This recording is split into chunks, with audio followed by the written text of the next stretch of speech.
We stopped in at the Nixa Public Schools John Thomas School of Discovery to meet some of the students and teachers involved in hands-on learning. A school centered around STEAM learning, science, technology, engineering, the arts, and math, creating customized education, leadership, and of course, the community. 4 years ago, we were sitting around and trying to figure out what do we do with our greenhouse.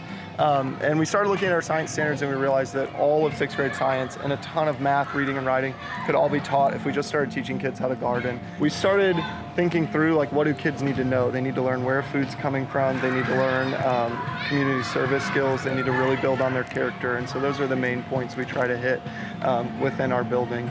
So it started with our greenhouse.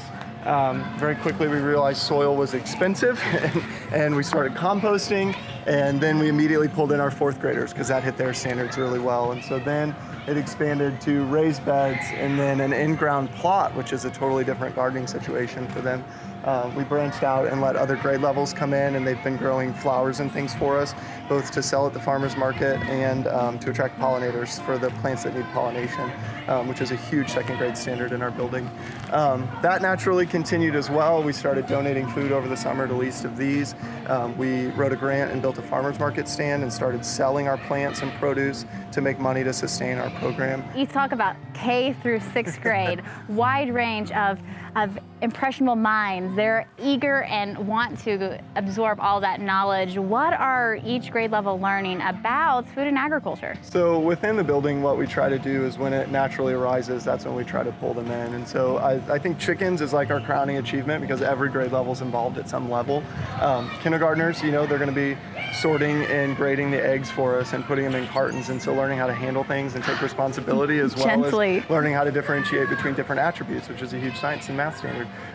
You see 1st graders hatching chickens to learn about parents and their offspring, which is spot on. And it goes all the way up. You know, 3rd grade was itching to get in, and they're raising mealworm colonies in their rooms for chicken treats. And so everywhere you look, you see a way to integrate the kids, and I think that really builds from our school's strong connections with our community. We have lots of very active parents and community members that have a part in our building, and they really help us build that knowledge. The overall goal is to teach children about science and food and where it comes from, but they're gaining so much more. It's awesome to see them demonstrating character as you talk about it.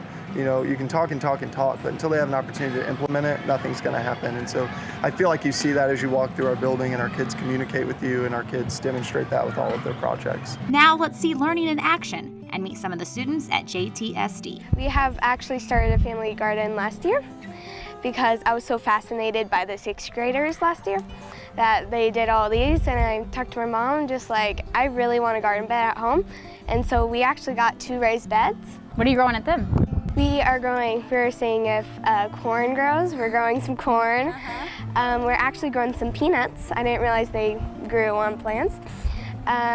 We are growing some strawberries and tomatoes and jalapenos. So this is basically our indoor hydroponics. It helps the plants grow faster and easier than the outside plants do.